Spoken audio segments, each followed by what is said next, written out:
New York, big city of dreams. New York, big city of dreams.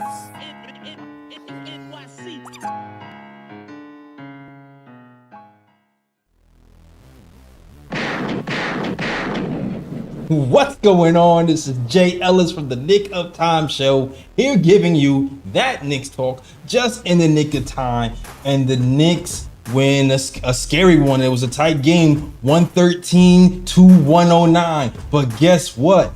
MVP Jalen Brunson comes out here and puts on the show. But let's go down through the stats before we even get to Jalen Brunson. Hartenstein gives you 6 points, 2 steals, 1 block, and 17 rebounds on the night.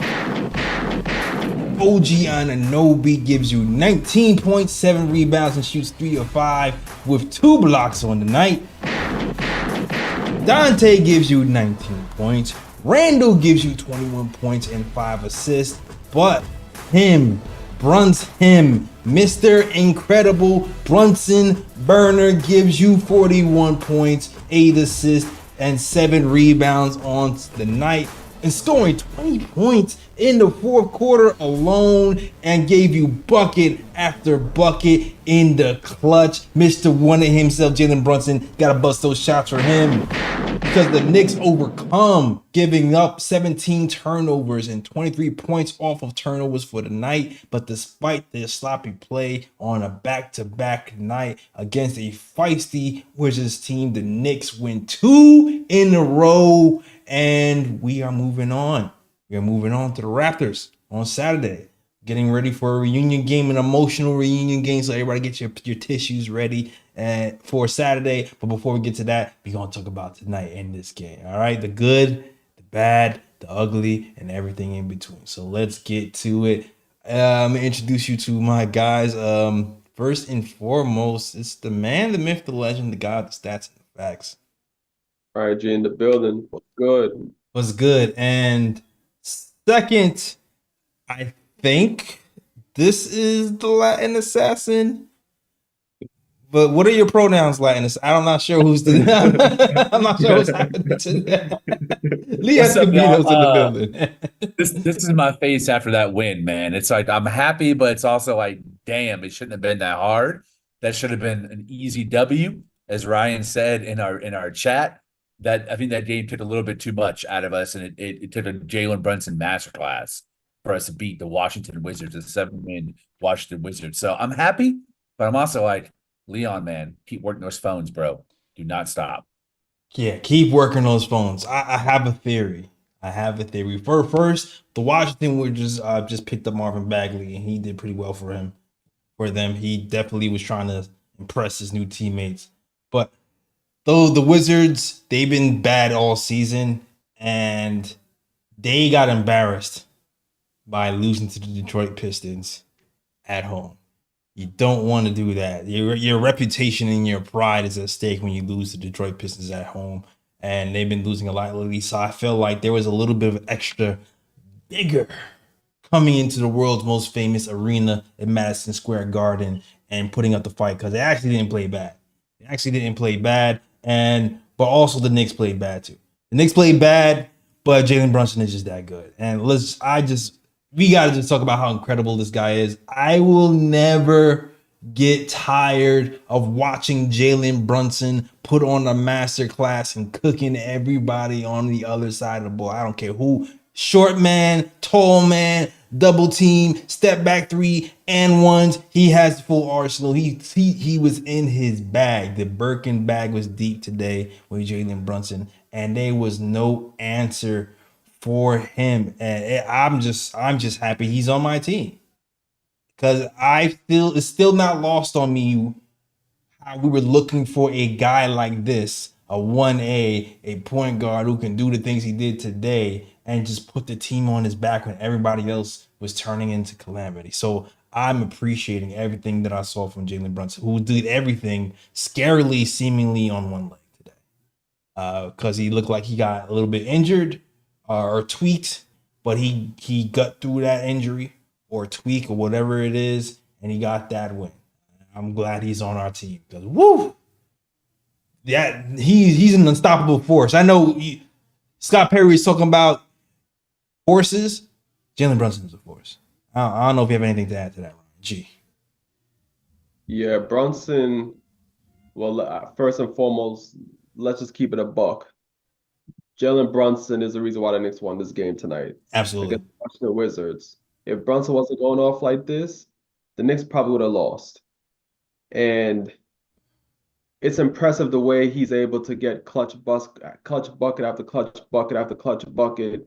Doesn't matter who they put on him. It doesn't matter, like you said, whether it's a guard, whether it's a wing, whether it's a big man. He's able to find some way to change, change speeds, take several angles to the basket, get to the basket, finish at the basket and one, shoot the three, do all of those things. But there's a concern because Yeah. Jalen Brunson played the full second half. He did not sit on the bench for 1 minute. And as you can see, he just came back from an injury not too long ago, and he was hobbling at the end of the game. And I definitely do not want to see Brunson having to play a full half of basketball because the Knicks don't have somebody off the bench who's reliable enough to give him time to rest and be fresh for the end of, the end stretch of a game. And with McBride and the bench unit, I feel like the reason why Thibs played Brunson the full second half was because the bench wasn't giving him nothing and the game was too close to risk Yeah. putting Brunson on the bench and have McBride out there to try to run the offense and see what you can get. And this is not sustainable. Now, I don't want the Knicks to rush and feel like, okay, we have to bring in somebody immediately, because a lot of times when you rush, you end up giving up too much for a player just to bring that player in and help out the team. You still have to negotiate and, play your cards right to see if you can get the right deal set for you to bring in another guy to help out the team, especially somebody coming off that bench, that second unit. Mm-hmm. But the Knicks also have to keep in mind that you cannot have Brunson out there playing like a full second half. No, that's not sustainable. So while he had a great game tonight, there's also concern because that bench unit, they cannot play. And I don't understand why Thibs don't tell these guys to just run, do cardio, because you cannot score in the half court. So you know what? Just run on every possession. You might, like the saying goes, a dead clock is right twice a day. Just run on every possession. I'm pretty sure one or two of those possessions, you could probably get an easy basket by just running down the court, like Coach Carter. Just run. Don't call no offensive play. Just run and see if you can get an easy basket here or there. But Brunson had a great game tonight, but there are concerns. Well said. Well said. I feel like a lot of the teams who don't have the offensive firepower does just that. Look at the Toronto before they made their trade. Hell, look at the Wizards. Like, they just score by running. And our second unit needs to do that. Now, on a micro, if I'm not counting in wins and losses and looking at development, Miles McBride, he started to actually initiate offense today. Like, I saw him breaking people off the dribble and kicking it out. So I actually saw like a little bit of growth in that regard without the buckets, without the scoring. I know people talk about, he didn't score though. I look for little things that lead up to the scoring. How are you setting up the scoring? How are you setting up other players to get open shots? I was looking at things like that, and I saw some small things that gave me hope. But the end result is you need to score baskets. So in the big picture for us, that's not going to help us today get to the playoffs because the Knicks are in win now mode, and the East is extremely tight. I see y'all smirking. Oh God, here you go. Family in the chat making me laugh, man. I'm sorry. I need to get out the chat. But Ryan G is absolutely right. This is not sustainable. Brunson playing whole halves isn't sustainable. OG Anunoby once again playing 40 whatever minutes is not sustainable. Hartenstein playing all these minutes is not sustainable. This is a recipe for disaster long term. And like Ryan G said, we don't want to rush to make moves, but we need to do something. We need to do something quickly, but not quickly, but quickly. And ironically, quickly is the reason why we're in this situation right now. Because although he did bring us OG Anunoby, he had a fantastic third quarter. We sorely are missing that floor general, reliable scorer off the bench. And it's going to be a process trying to hold on until that comes to us. Yeah. Not sure if you want to. But yeah, I'm not sure you have anything to add to that, Lee, or not. One thing I do want to say about Brunson, and I think the last NBA player that I saw this in was Kevin Durant, where it's not just about hitting the clutch shot in the clutch moment, but hitting that shot in the second or third quarter when the opposing team is going on the run and you need a big bucket to maintain momentum Yeah. or lead. Brunson is always aware of that. And really, that's when you'll see him pull up off a dribble and knock down a three or get to the hole and get fouled for an and one or hit the free throws. He's very cognizant of when the team needs a shot to stay ahead or to let them go on an extended run. And that is a superstar mentality. Durant was always fantastic at that when he was at OKC and Golden State. So I'm very glad that we have that dog mentality for our best player. I hear you. And know it's weird. It's weird too. Usually the second unit has somebody playing with them from the first unit. It was all second unit today. I don't know. Did you guys notice that? Like, there was no Brunson, there was no Randall. It was straight up McBride. You run the show. See what we can get us. So I feel like I don't know if this is an experiment or what. It was a failed experiment because they didn't produce any points. Even though I did see small micro things that happen, but I'm wondering why today Tibbs kind of strayed away from playing Brunson or Randall with the second unit. It was interesting. It was definitely interesting. It definitely felt like there was an edict from above from the Leon Rose to play Fournier, which was the most like out of nowhere goofy ass minutes I've seen in some time. and also to really overplay Grimes as well, even though I think in the typical day and time he would have been pulled within the second quarter, but I think Tibbs left him out there longer because they're really trying to advertise both those two pieces to get someone in here ASAP to fill that backup playmaker role. So I think that shifted the rotations a little bit. Yeah, I'm not gonna lie. Okay, so this is one of my things that make you go moments when Josh Hart didn't suit up today and didn't play after playing yesterday and seemingly being fine. But you can take this either way. You can say it's a back-to-back. So if he had a bad inning and a back-to-back, this would be the day to sit him because it's the Wizards. You should be able to beat them. We don't need him for a back-to-back. That could be it.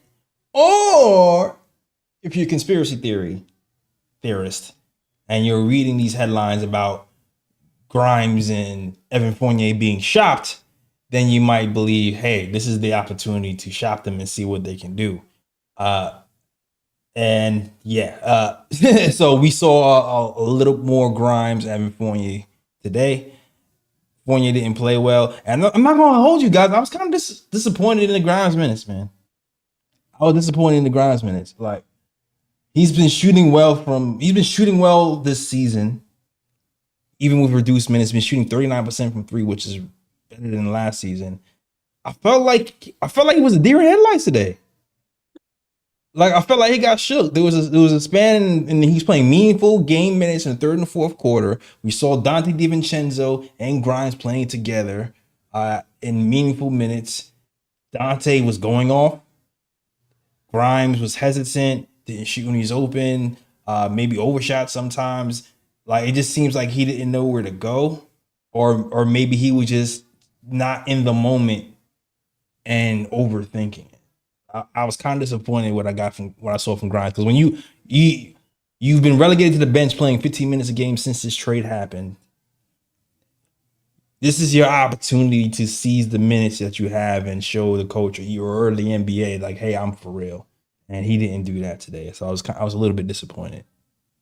It's why I miss Emmanuel quickly so much. He understood when the moment was there for him, and he always took it and ran with it, whether it was on the offensive or defensive side. Grimes, over 5 from 3, missed all of his shots, scored 0 points. He just doesn't have that dog in him, and that's a must for a Tibbs rotation.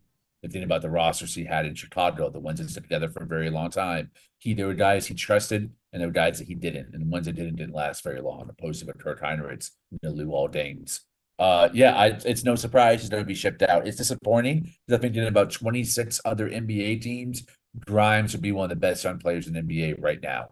Well, I'm not saying he would be an all-star, headed toward an all-star, but I think he would be a solid 15, 16 points a game, 4 and 4 rebounds and assists. But in this system, with this head coach and this roster, that he's never going to be able to achieve that here. And it's sad that I called it right, and I wish I had it. We're building around Tom Thibodeau, and Grimes is a good indication of that trajectory. Yeah. It's funny. I'm gonna move on too because I don't even want to get into the Josh Hart stuff right now because I still want to celebrate this win, and then we can circle back to this stuff a little bit later because I want to talk about Dante DiVincenzo. Right. Dante DiVincenzo is a gunner. All right, he is a gunner. He shoots the ball. He ain't scared to shoot the ball. He knows he's out there to shoot the ball. And that's exactly what he does. He shoots the damn ball. And what you love about Dante is he shoots the ball in tight windows. Lee talked about dribble handoffs between him and Randall, that he definitely took advantage of that. And not only that, like the defense, the passing, the defense he plays, the passing has been great. The fast breaks have been great. Too many turnovers from him in general, but there was a portion of the game in that fourth quarter where we needed spark, we needed some buckets.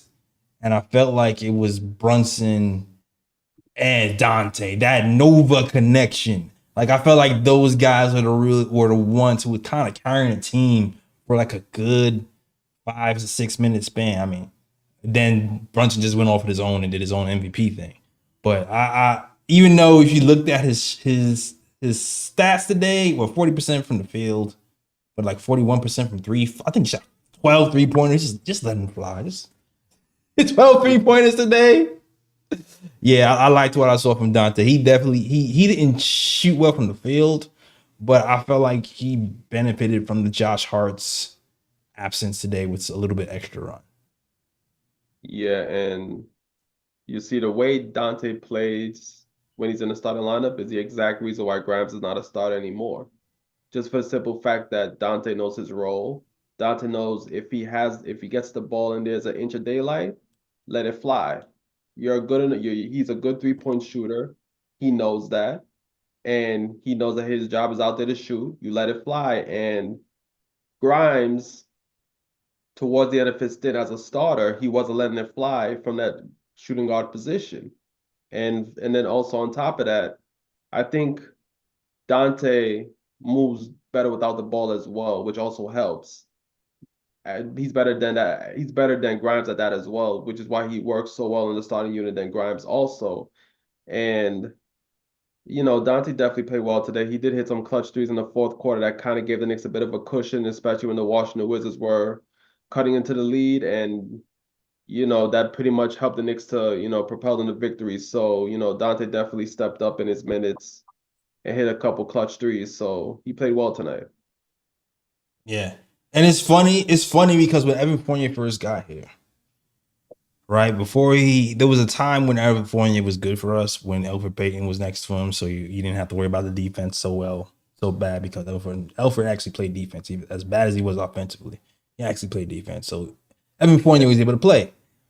He spoke about how he had to work himself into playing differently for the Knicks.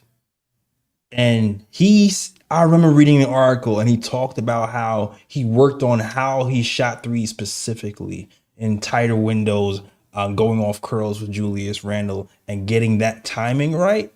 And that's when he started to actually hit threes for us towards the middle of the season and ended up breaking that John Starks record. And I don't know, Dante just does that innately because he came in doing that. But I think that's one of those things that Evan Fournier did that Grimes never did, and which is be able to shoot right off, just able to shoot that three right off the dribble handoff that Randall liked to do with Evan Fournier and what's my guy with the locks with the one blonde, Reggie Bullock. Reggie Bullock, thank you, and Reggie Bullock back in the day. But you got to work on that. You got to work on that. If that's worked for Evan, that's what he's seeing is working for Dante. That's what you have to work on for this team to be successful. I'm not sure if he actually worked on it. Not to saying he's a bad shooter, because he's still shooting 39% from three on the season. Probably went down after today, though. He's probably down to 38, 37 after today. But you got to work your angle to work perfectly with the team, at least offensively. So but shout out to Dante DiVincenzo. And also shout out to OG Anunoby, the other guy we're concerned about was playing 40 minutes a game. Like, the 3-point shooting from him was also needed in that third quarter. The defense for him is always needed. And he's always consistently has the best plus minus of the game. But that third quarter, to me, when he was hitting shots from each corner, playing defense, going to a hole and finishing, he actually gave us a little bit of a padding, a little bit of a lead in that third quarter before we gave it up on turnovers. OG has been as good as advertised for us. So shout out to OG Anunoby. But yeah. I don't know if you guys have anything to add or anything you want to touch on. Yeah, I think. Well, go ahead, Ryan. Go ahead. No, you can go ahead, Lee. No, go ahead. I insist. No, you can go ahead. Trust me. All right. I think if you look back at the history now, I've talked about this before with the Tom Thibodeau Chicago Bulls teams. He's been very into the role and those archetypal roles throughout his head coaching stint within Minnesota and now New York. And if you go back and you look at the guys that really stuck around, both in the rotation and as starters in Chicago, the Kirk Heinrichs, Rasul Butler, Lou Aldane, these guys were all taking 8 to 9 to 10 to 14 shot attempts a game as starters. And when you look at Quentin Grimes, you think about the only time that he was really trusted and effective as a starter was last season, 8.5 attempts a game. This season, 6.1. His rookie season, 5.1. So I think Tibbs prioritizes and prefers guys who, when they're open, as Ryan said, you let that thing fly. DiVincenzo is more in the mold of the guys that he trusts in Chicago that were at that 8 attempt a game threshold or above. We can count on them to fill in the gaps when one of your two stars isn't hitting. And Quentin Grimes is incapable of doing that because, one, he doesn't have that dog, and two, he's so hesitant to let it fire when he's wide open. Or I felt like Grimes did better last season when sometimes he went to the hole. Like, I felt like that's when he got to his rhythm. Like, he was concentrating too much on hitting threes, but I felt like he got his rhythm when he would go to the hole and not just shoot every three and good and ones or dish it up to Mitch. Like, I don't feel like that part of his game has been there at all. And the thing that makes Dante good is it's fun. Dante doesn't necessarily even have to be really open for it. Like, that's the thing about Dante. Dante, sometimes some of those shots he shoots, if somebody else shot that, you would throw him out the game. But it's Dante, so you just let it go. He's like, oh, it's Dante. He hits those. Like, we understand. You know what I mean? But like, not everybody who shoots those tightly contested shots is going to stay in the game for me. So I mean, that's just is what it is. Yeah, I'm at the stats right now. Out of the 8.5 shots he took last year, 5.7 were threes a game for Quentin Grimes. So I think it's about just taking them. Are you taking the shots that the offense can? Because the read and react, that's what Tibbs runs. And if you take them at an 8 or more a game, Tibbs is going to trust you to maintain the rotation and the starting five. That's just not how Grimes' mind works, and not how he instinctively plays as a basketball player. But it is how Dante DiVincenzo does. Yeah, or it seems like he just wasn't getting open with that first unit this year like he was last year. Because I felt like last year with that first unit, he was able to find a little bit of his touch. And then this year, for some reason, he just was not able to get those same touches. And now he's playing with the second unit, and the second unit is just a basket case. Like, you're not going to get any rhythm playing with the second unit. Like, just good luck. Yeah, especially not now. And the thing with Grimes too is with him being hesitant shooting, like I don't understand why, because when he was in the starting lineup, that was when Mitch was healthy. And if you know Mitch is a guy that can grab offensive rebounds at a high clip, if I'm on offense, I'm letting that thing fly because I'm like, yo, I got my big man down there that's going to probably get the offensive rebound, then we get another shot opportunity. But it's like you're still going to be hesitant to take shots in the starting line. I'm like, come on, man. And you're a shooter. That's what you do. That's exactly why Dante's in the starting lineup right now, and he got relegated to the bench. I hear you. I hear you. I hear you. But we'll see what happens moving forward. I felt like that might have been his best shot. I'm not sure if you're gonna see Josh Hart sit versus the Toronto Raptors. I can't foresee that happening. So he might have missed his shot unless something else happens. But salute to the chat. The Discord link is actually open if you want to chime in. The link is pinned to the top of the chat. But shout out to Stanley Nowak, Gregory Lee, Knicks Nation TV, Michael Moss, Fritz Alessandro, the best mind in the game, and everybody else is rocking with the KOT show, and also Marshall L. The Knicks win, man. Lost in all this Grimes talk and all this about the Knicks won 2 games in a row for this Knicks. And I know people were upset because Brunson was playing so many minutes. It's like, man, Tiz needs to take him out. I'm concerned too, for sure. But at the same time, have you seen the Eastern Conference standings? Like, you can lose 3 in a row and be 10th tomorrow, or you can win 4 in a row and be 2nd. So it's really tight. It's really tight, and every win is important, especially against these bottom feeder teams. We need to eat in January. It gets tougher in February. We definitely need to eat. All right. I don't even know where we are right now. I think yesterday we were at 7th. I'm not sure where we are right now. Right now, Knicks are in 5th. We're at 6th. Look at that. Look at that. We was in 7th yesterday. Now we in 5th. Like, it's tight. It's tight. You have to do what you got to do with these games. And I'm glad he got it out. Hopefully he is 100% and ready for the Raptors. Because what?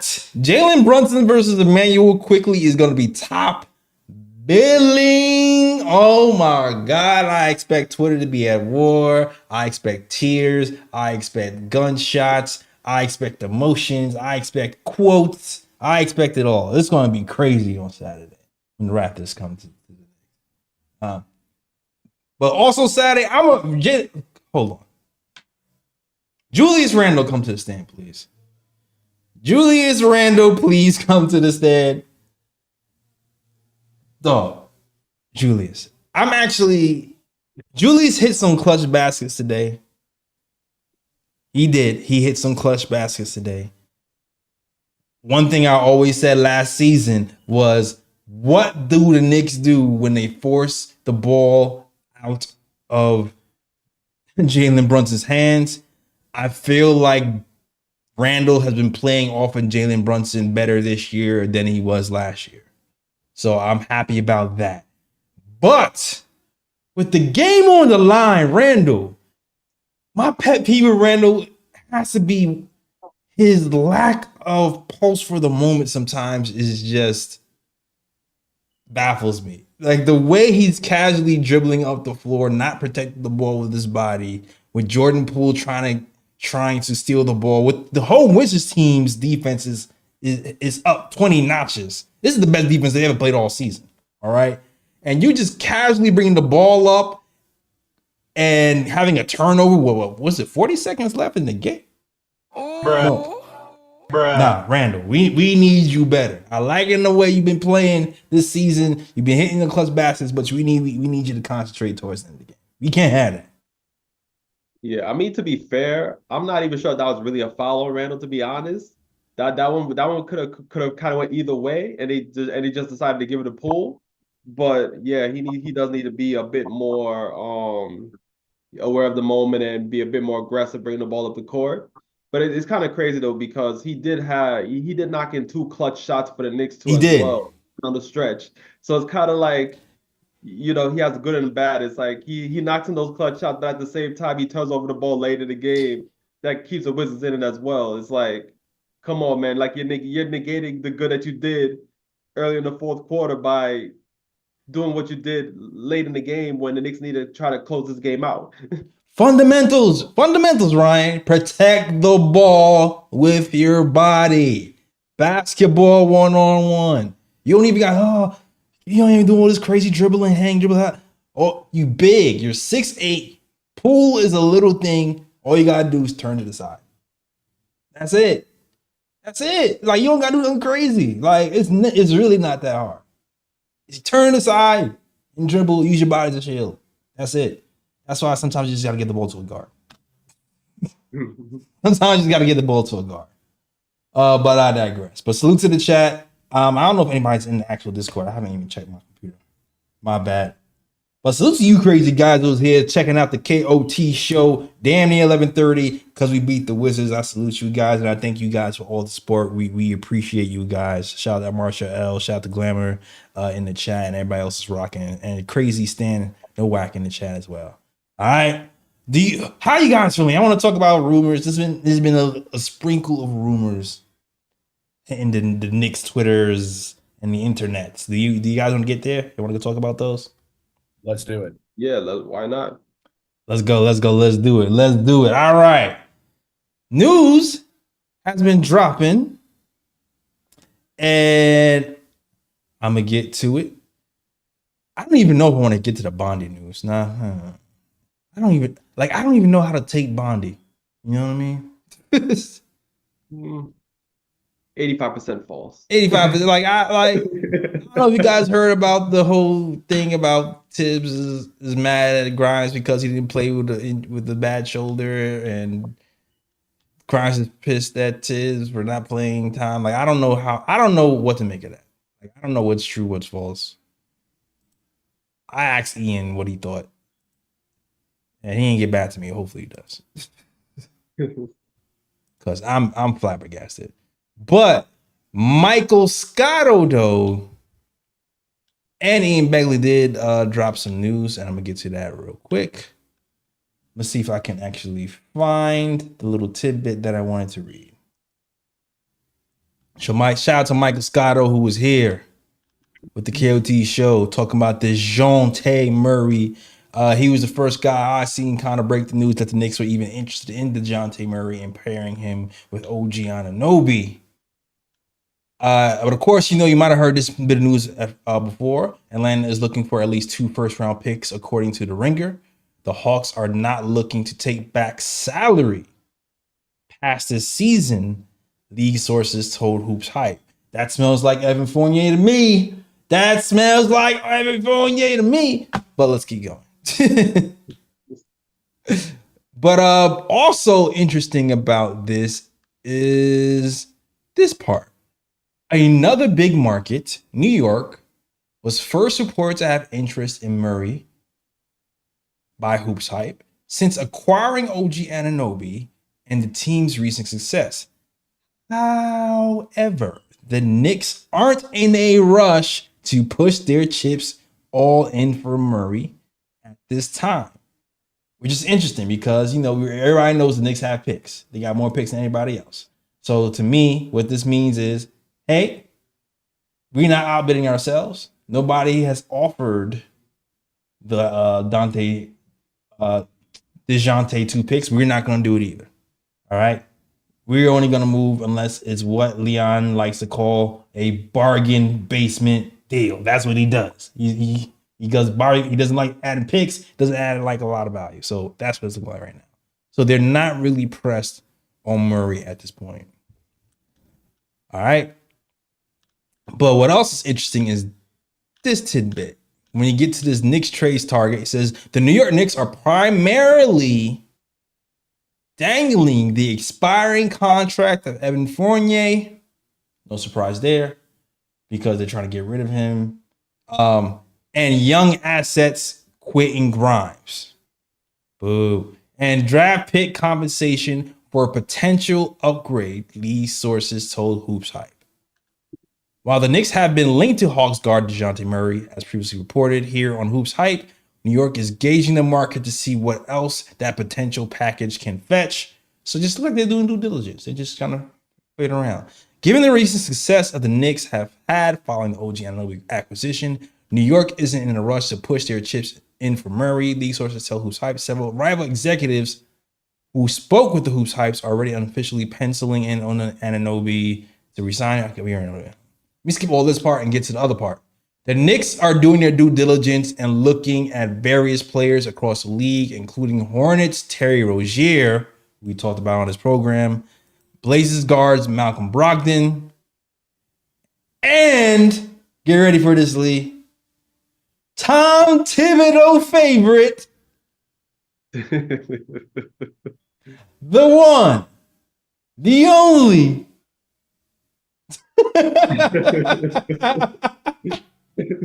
Alec Bruh. Bert's been cooking lately. He's been playing some fantastic ball, and I hope he continues to play fantastic ball in Detroit. Exactly. Exactly. It's funny. I said this. I felt like Josh Hart be the new Alec Burks sometimes. Like what I'm saying is, people. I'm not saying their game is the same. I think people misconstrue me when I say that. What I mean is, he's a vet. Like Alec Burks is a vet. He's a good vet, but I feel like Tibbs overuses him. Josh Hart sometimes, and I felt like he did the same thing with Alec Burks to the point where some Knicks fans didn't like him, and I didn't feel like they didn't like him because he was a bad player. They just didn't like him because of the way that Tibbs used him specifically. And I feel like sometimes that's what's happening with Josh Hart. But I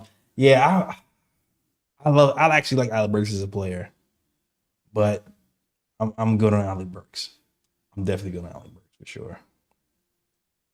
Facts. I don't want no PTSD. Like Tibbs and Burks, not a good combo. I'm good on that as well. Because I don't want to see Burks come to New York, then all of a sudden Tibbs put him in as the backup point guard. No, I don't want to see no more Burks at point guard. I'm good at that. PTSD, I am straight. Strizate, done. Finito. No way, Jose. Now, like I can't. What would, like, I don't even know what Burks would cost. I know they're primarily seeing what Evan Fournier and Grimes can get you. I can't imagine that's an overpay for Alec Burks for sure. I would think, in my mind anyway. Like I'm not like even everybody on this list. Terry Rozier. Like Brogdon definitely wouldn't cost Grimes and Evan Fournier. Actually, in the same article, shout to Sweeney who posted this earlier. It was stated that executives feel like Malcolm Brogdon will only take salary filler and a pick to make that trade work. So salary filler and pick, I'll do that yesterday. Like I might have done that pick. I might have done that trade already. I'm not even gonna hold you. I might have done shipped out Evan Fournier and a salary pick for Brogdon just so we can preserve freaking Jalen Brunson's calf muscle. It was looking wobbly today. You know what I mean? But I feel like yeah, man. Based on some conversations I heard about the Dante DiVincenzo pickup, I heard that he was not their first option. I can't remember who the first Strus. Strus was number one, Bruce Brown was number two, and DiVincenzo was their third option. I feel like right now they can have Brogdon if they want him. This is all speculation. My wheel is just turning. I feel like they can have Brogdon if they want him. They're waiting to see if there's a better package out there in negotiations to bring in someone else. And if it doesn't happen, Brogdon will be the backup. So you feel like the it's funny because should Brogdon be the backup? I mean, who would you pick over Brogdon? I mean, I know you like Jordan Clarkson. I know you would say Jordan Clarkson. But to me, a playmaking point guard is absolutely paramount. Somebody can get their own bucket and make plays for others, to me, is absolutely paramount. Clarkson. Huh? That's Clarkson. So yeah, I can see Clarkson. Terry Rozier is magically on the list, but this shout out to Ian Begley. This is I'm gonna jump into Ian Begley's mailbag. Shout out to you, to Ian Begley. And he wrote this. What is the Knicks' plans for Evan Fournier? They are going to trade him. It's just a matter of when and for whom. Fournier is making $18.8 million this season. The salary is valuable in many trades the Knicks could explore in the next 3 weeks. They could use it in a package to acquire Bruce Brown from Toronto. They could also package Quentin Grimes and Fournier to match salary for a top reserve, like Portland's Malcolm Brogdon or Charlotte's Terry Rozier. For what it's worth, Rozier had not been at the top of the Knicks list entering the week. As of last weekend, the Knicks had not made a significant inquiry on Brogdon either.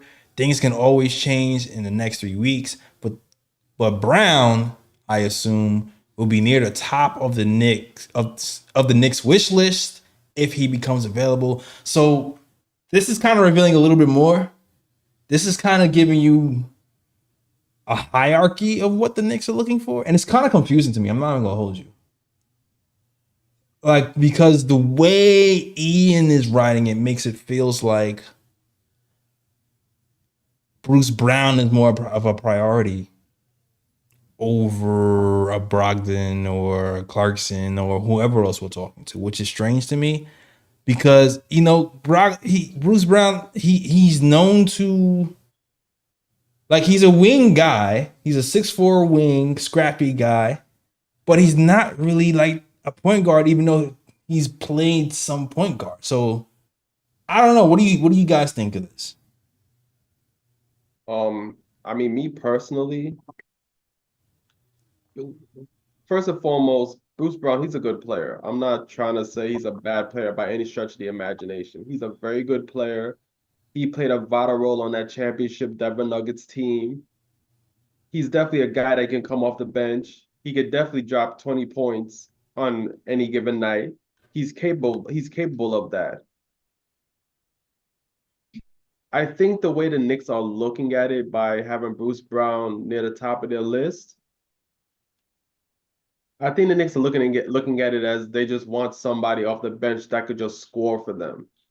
I don't think they're necessarily looking for like a facilitator, whatever the case may be. They might just want somebody off the bench that could score buckets and somebody who they can probably know that when it comes to the playoffs they can depend on. Yeah. And he has proven that in the playoffs you can depend on him to play up to his level.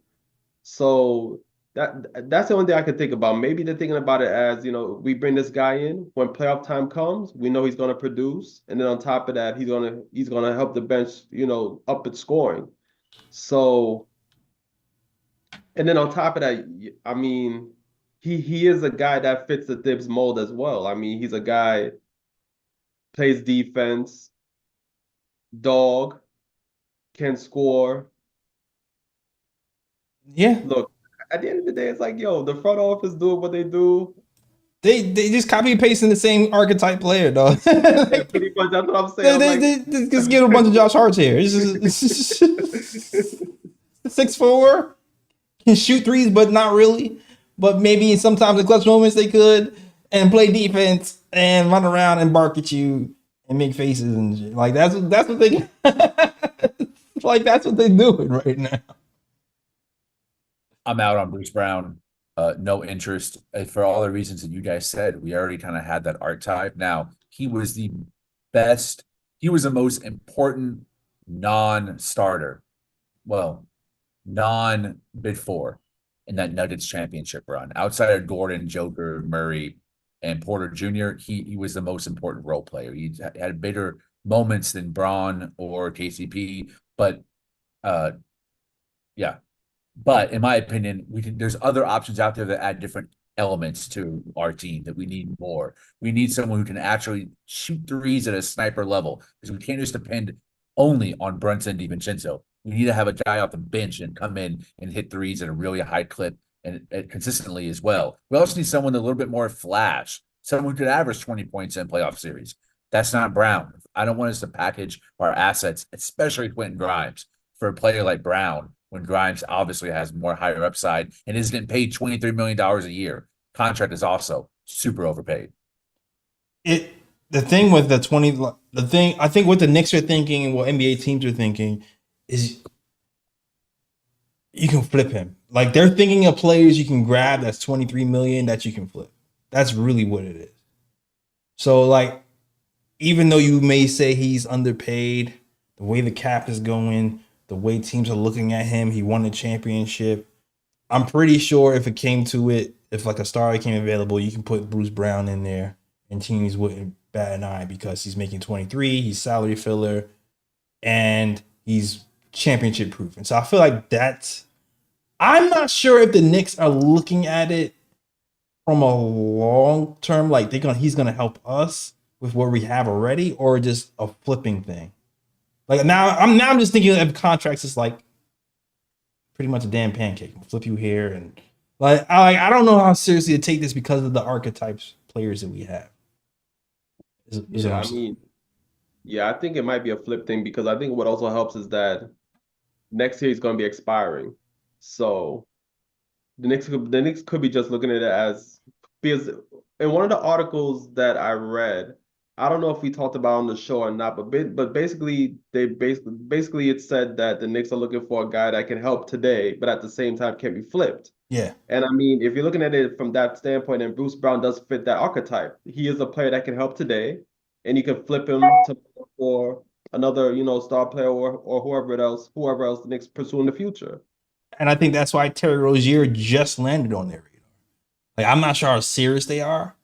But like I said, I showed y'all the Terry Rozier contract the other day, where he's 3 years. The last year is non-guaranteed. So like this is. Let me show you. Let's see if I can pull this up real quick. I know that's looking weird. Let's see. There we go. Yeah, like 21, 23, the 26 is is a partial. I'm sorry, the third year is a partial. So like another flippable contract. And at the end of the day, too, like he's still averaging 23 a game. He's a guy, I guess you could put off the bench, but he's kind of playing a starter role right now. He's 91st percentile in pick and roll. I was actually looking at this cleaning the glass. His cleaning the glass stats. It's actually pretty damn.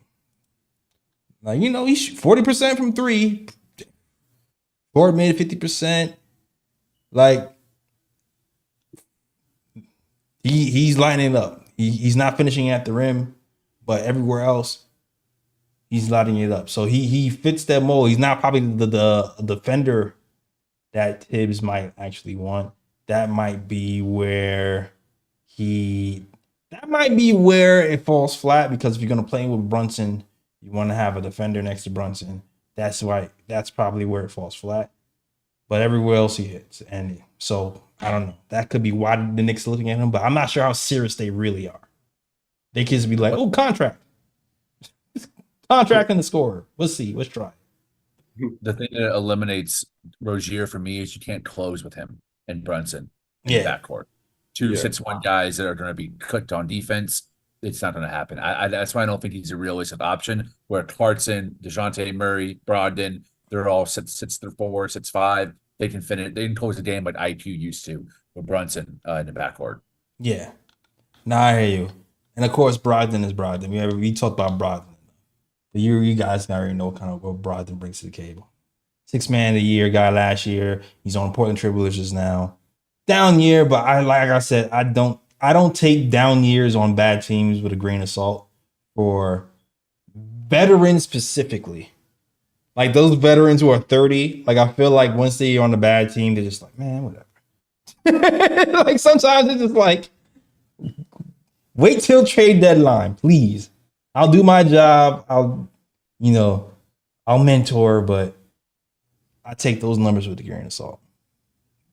Yeah, and it's also kind of funny because you look at all these players that these rumors are pretty much saying that the Knicks are interested in, and if you look at the list, the Knicks could pretty much trade for any of these players today if they truly wanted to. It's clear as day that the Knicks are holding their cards close to their chest and they're just waiting. Yeah, and I think the Knicks are just hoping that a player just becomes available, like right before the trade deadline, that they see that they see as somebody that could be a serious help to the team, and at the same time they could flip them, and then they're gonna pull the trigger on that player, whoever that player may be. That's what it's looking like at the moment. Being They're just patient. playing the waiting game. Yeah.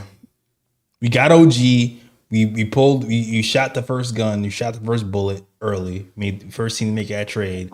Now we're gonna be patient and wait for the landscape to unfold so we can make our move and see what's available. Like that's exactly what's happening. Also, another tidbit, because I know all you guys, including me, were concerned about the amount of minutes OG Anunoby has been playing. Maybe this can help some. In addition, the Knicks are surveying the trade market for a backup power forward, league sources told Hoops Hype. Something we desperately need. Me personally, I would love a 3-and-D type of power forward. Not sure exactly who will be available at this time. We were kind of spitballing. We were kind of spitballing in our group chat. But we still haven't done extensive knowledge on like backup power forwards, really. We just kind of spitballing off the top. I know what Ryan said PJ Washington. Yeah, PJ Washington is one of them. I think Robert Williams is mentioned. Robert Williams is mentioned, who's been having a horrible year for Dallas. Dallas wants to get rid of him. How about Grant Williams? Yeah, Grant Williams. And PJ Tucker, who's not being used on the Clippers bench. Right. Probably you had for a nickel too. 3D guy who's been, don't know if he's washed, could be washed, or they could just not, just gave up with him because he wasn't getting their system. I'm always gonna look at Chicago. Probably got a couple of power forwards. I don't know. Shoot, Patrick Williams. Yeah, Patrick Williams would be nice, but I feel like that can be expensive. That's probably the best option we've said so far. PJ Washington's having a horrible year in Charlotte. They can't wait to offload him. They see him as a damaged asset. So, I mean, whoever we get with the amount of Randall usage and minutes and opportunities, I think the guys don't play maybe 10, 15 minutes a game. That's so it. as long as they provide some defense and stretch shooting, 3-and-D. I love that. I'm really a Mike Muscala type guy. I'm cool with it. I am too. Yeah. But PJ too, even with the Charlotte Hornets, like when teams are a basket case, sometimes you just don't know what you're getting. Sometimes you see a diamond in the rough and you just dust it off. Put them in a new team with a new situation with actually some structure. And then all of a sudden that player who was looking like buns last week is looking like a diamond this week because Tom Thibodeau was actually teaching them how to play actual defense. So you just don't know. Because PJ Washington wasn't seen. PJ Washington wasn't seen as some damaged goods a year ago. So that could be something. That could definitely be something. Yeah, Pat. Yeah, I'm with you. I don't know if you guys have any suggestions in the chat. I actually haven't even checked the Discord link to see if anybody said anything.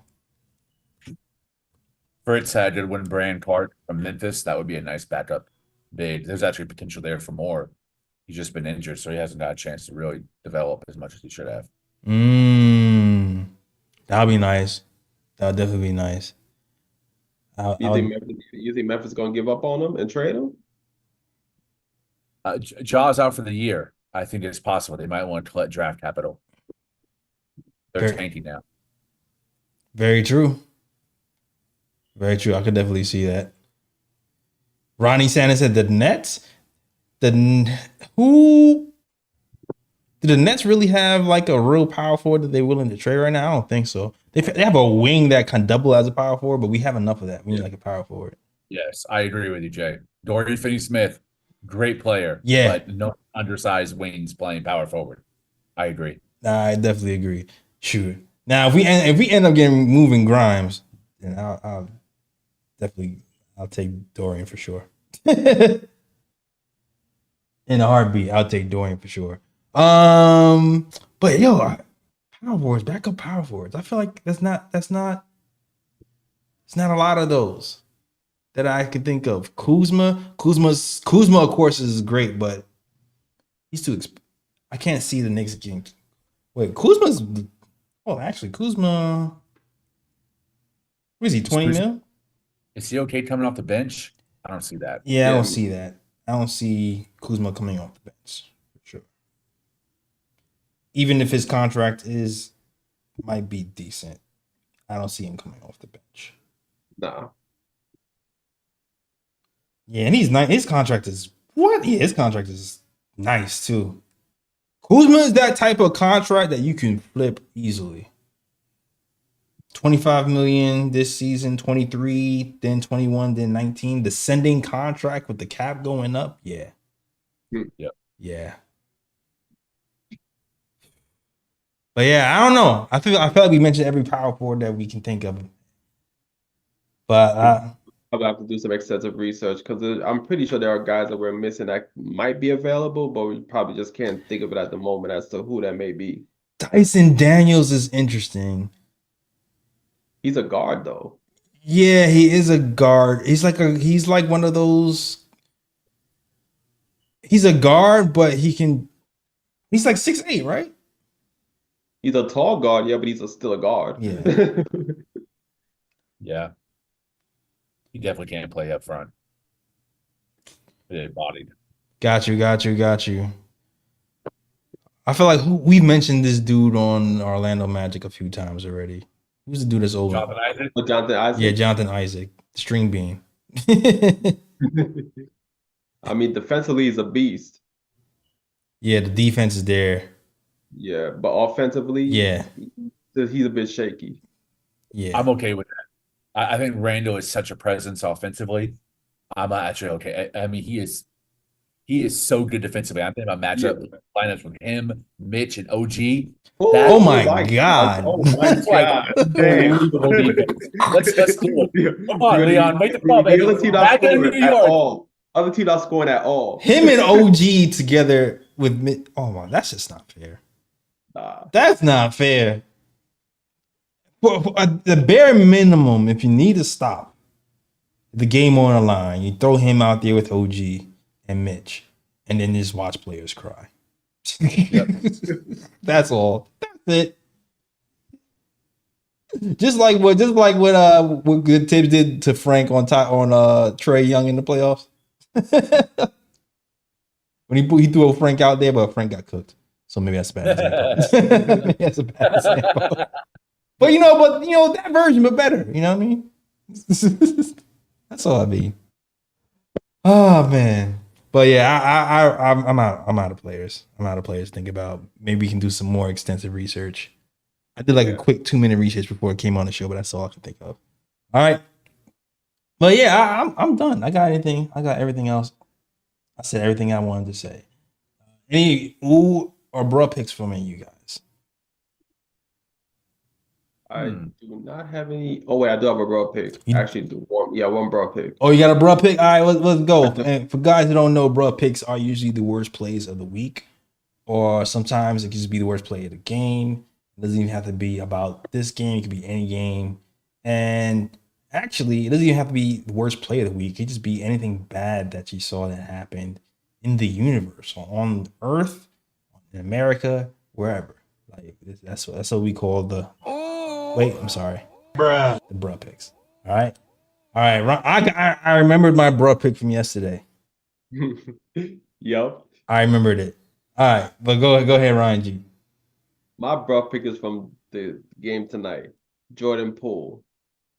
You see, this is why some players are looked down upon as a negative for their team. Because late in the game, the Wizards were down by 4. There was no need to take a rush shot. You can easily run offense. You don't even have to take a 3. You can just drive to the basket, get an easy 2, then foul on the next possession, try to get a steal, then foul on the next possession. My guy, Jordan Poole, brings the ball up the court and just jacks a 3 within like 3 or 4 seconds. And there's 20-something seconds left on the clock. You don't even have to rush to shoot a 3 with 4 down by 4. And my guy just brings the ball up the court and just jacks a 3, and then from there, Randall gets the rebound. That pretty much seals the game for the Knicks. That's the Jordan Poole experience, man. That's just the Jordan Poole experience. That's he's watched. He saw Steph. This is what happens when you watch Steph Curry up close and you're not Steph Curry. like, like you see him do that thing, I can do that, but nah, bro, that's not your ministry. Just, yeah. It is what it is. Sorry, I feel sorry for that was his team. Not really. I don't. Okay. My bro pick is this. All right, so there's been a certain player that I've been watching from afar, and he just seemed like he never really got it, and he couldn't really accept criticism, and he always looked like he was looking for a shortcut to me. And I felt like the move that he pulled yesterday super confirmed that theory, because when he was on the Phoenix Suns, it seemed like Booker and Chris Paul were always trying to tell him what to do, always try to tell him how to get better, what to do to get better, the path to take to be a hard worker, and he never did it. And yesterday in Brooklyn, the Phoenix Suns had to play the Brooklyn Nets. For you guys in New York, it was snowy, it is icy.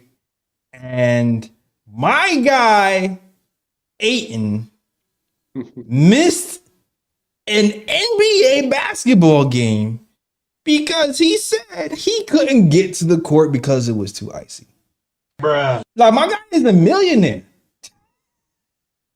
He's a millionaire with lots of money, lots of resources, and you're telling me that as a 7-foot grown man who is not in high school or middle school anymore, you pulled the old, it's a snow day trick to miss an NBA game? Like, I don't understand that.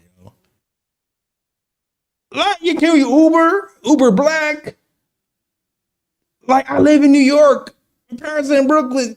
It's icy, yes, but it's not so icy that you can't leave your crib, man. Like, to me, that just epitomizes why he didn't work out in Phoenix.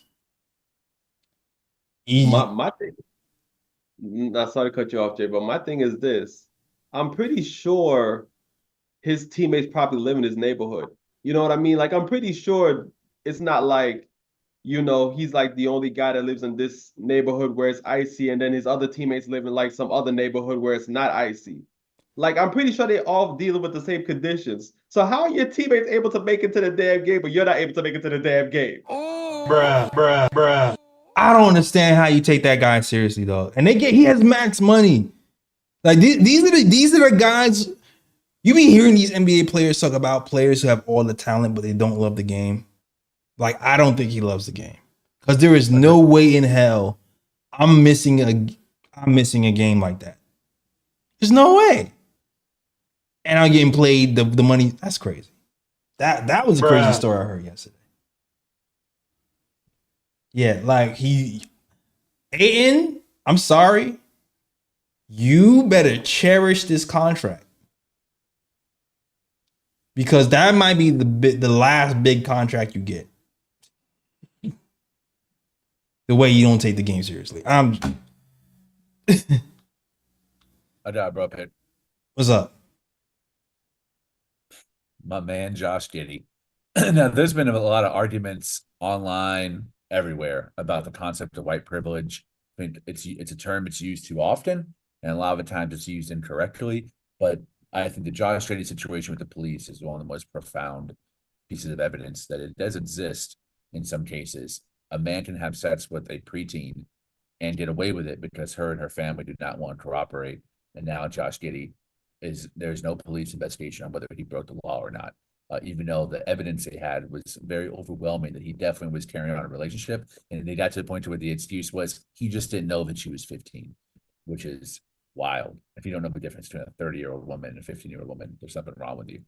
But he got off with the police investigation. Well, Adam Silver said, "Hold my beer." NBA is still investigating on whether there was improper conduct between him and the 15-year-old girl. So hey man, I shit on Adam Silver a lot, but this time he wasn't a bum. I'm glad that he's not continuing the investigation, and I hope that the truth comes out in it. And if so, my man Giddey, time to learn Chinese, buddy. Yo, bruh. You better find out how to say 15 in Chinese. Oh my God. Oh man, trade that man to the Shanghai Sharks. Bruh. Yeah. Barry number 13, bro. Yeah, he's coming for your statue, Steph. He's coming for your statue. Wow. That's interesting. I didn't know that. That's crazy. Yeah. I'm not going down that rabbit hole, though. I'm not, I'm not going down the privilege rabbit hole. That is a long Shanghai hole. Predators. Fritz. Yeah, Fritz. Fritz, bruh. Oh, Hey, man, Fritz. Fritz They been on gonna fire. change the team name once he comes through. They'll change the team name. Predators. Yep. Oh, damn. Damn, yo. Give Fritz a light, man. Let's put the lights up there. Fritz been working his ass off today. Yeah, Man, man. in the Shout out chat. to Fritz, man. Shout out to Fritz. Yeah, you missed. I shouted you out yesterday, Fritz, for holding down the show while I was in St. Kitts. So Fritz was holding down the fort, man, doing the background work of putting up the putting up the graphics and all that stuff. So shout out to Fritz, man. Best mod in the game. I say that for a reason. I say Yes, that sir. for a reason. Switch Army mod. That's how he's a Switch Army mod. I don't know what any mods be doing, what Fritz be doing. So shout out to Fritz. All right, yo, that's it, man. That's the show. Thank you guys for watching. We got Knicks versus Raptors coming up on Saturday. Be there or be square. We will definitely be here. Bring your tissues or whatever you want to bring. It's going to be emotional. Hopefully it's a win. It's going to be Brunson versus IQ. It's going to be OG guarding RJ. It's going to be Randall beating up whoever. Scotty Barnes. I don't know. Like it should be a good game. The Raptors have actually been winning more games than losing since our old guys have been going over there. There definitely is going. I can definitely see some civil war happening on Knicks YouTube and Knicks Twitter. So yeah, stay tuned. It's going to be a barn burner. All right. All right. Lee, let them know where they can find you, man. I've been enjoying using this little part of the show to shout someone else out instead of doing my Twitter handle. So I'm going to do it one more time. I'm going to shout out my man, Uncle Fulio, the controversy. I don't always agree with his opinions. Actually, I never agree with his opinions, but I like the way that he articulates his opinions. And I like how he stands on business every single time. He's a sharp dude, great mind, and a very engaging content creator on Twitter and on his YouTube channel. Follow him at Uncle Fulio, UNCLEFOOLIO. Shout out Uncle Fulio. Yeah. Book club time. Shout out to Unc. Shout out to Uncle Fulio, man. Good dude. Today's book, this was super engaging. This is called The Punch, and it's by John Feinstein, who's written a lot about NCAA ball, a lot about basketball. This is about the punch that Kermit Washington delivered to Reed Tomjanovich and the Lakers Houston Rockets game in the 70s. And it contextualizes it in the socioeconomic climate of that time, white and black relations, especially within the league, and how black players were refereed and officiated and judged and given contracts. It goes into a lot of different circumstances. Oh, man. It put Kermit in that position and put Rudy in that position. What was going on in each of their lives when the punch landed, how that punch affected their marriages, how it affected them as fathers, and how it affected them as businessmen, their abilities to make a living in basketball. It traces it from the moment, actually before, to when they got drafted, all the way to about 10 years ago, 15 years ago when the book came out. Unfortunately, my man Kermit Washington is in jail right now for tax fraud. I hope he gets out. He was spending his foundation money on side pieces. Literally, you can doodle it. It's a horrible situation. Oh my God. Yeah. The punch almost killed Reed Tomjanovich. He was bleeding from his cranium. It was an unbelievable situation, but Kermit was actually a very complicated, interesting, complex person, and it wasn't as simple as black and white. Check it out. The Fight. John Feinstein. Great book. Shout out Kermit Washington and Rudy Tomjanovich. Never underestimate the heart of a champion. All-time NBA quote. Damn good pitch. Damn good pitch there. Escobedo. All right. Ryan G. Let them know where they can find you. You can find me on Twitter at RyanGKOT. You're going to probably, I'll say this. After this weekend, I'm probably not going to be on Knicks Twitter because it's going to be a shit show. It's going to be a shit show. So I'm probably not even going to be on Twitter this weekend. But You can also find me on Instagram at Sir G is chilling. Sir G is chilling. SIR. G is CHILLIN. Nah, it's gonna be a shit show. It's gonna be crazy. Oh my god. I hope we win. The basketball gods, please let us win. Because I'm gonna go insane if the Knicks lose to the Raptors. I'm gonna go insane. Because I hope it. huh? I hope the Knicks win, but I'm cool with IQ and Randall combine, IQ and RJ combined for 60. I'm cool with that too, as long as the Knicks win. That's all I care. Yeah, we gotta combine for 70. We gotta combine. That too. Yeah, it's like one of those things where it's like I want to see IQ and RJ do good, but at the same time I want the Knicks to bust the Raptors. Yes. Exactly. Not too good, but good. You know what I'm saying? Yeah. Oh my, yo, can you guys imagine a Knicks Raptors playoff series? Oh man. Oh damn. Can you guys imagine? Oh my gosh. Yeah, that would be crazy. That would be crazy. That would be crazy. That would be insane. All right. That is the show. Hold on a minute. Hold on a minute. The Raptors are 16-26. I don't think we have to worry about that. I know you have to worry about this year. I don't think you have to worry about this year for sure. Yeah, not this year, but future. Yeah, but like I'm just looking at the way the team is shaping out. Like they're winning more than they're losing since the trade. Are they? I don't know about that. Aren't They lost and they won. At least 500. Hold on. I don't know if they're. But then they beat the Heat. Yes, they Yeah, did. they smacked them the other night. Yeah. They beat the Heat. They barely lost to the Clippers. I think they lost to the Clippers and Lakers, and then they beat the Heat. I felt like they might have like 1-3 and lost 2. But I'm only going off of memory. I think it might be 500, but I'm not 100% on that. Okay. I know they lost like 4 or 5 in a row after the trade. Right. All right. Well, I'll check. I'll check that later. All right. All right. Well, that is the show. Follow us on the KOT Show on Twitter, the Knick of Time Show on Instagram, and the Knick of Time Show on Facebook as well. Okay, and come here for your Knicks content, man. Just do it. Enjoy it. Hit that like and subscribe as well. And you know what too? Even super chats are also welcome. It helps keep the lights on. Helps keeps things smooth over here. So I appreciate all the support we can get at the Knick of Time Show. All right, that is the show. We will see you on Saturday. Thank you guys for watching, and as always, shout out the Worldwide West. Everywhere we go, we leave a worldwide mess. It's a mess out here in these Knicks YouTube streets. That's the show. We out this mug. Peace. New York, big city of dreams.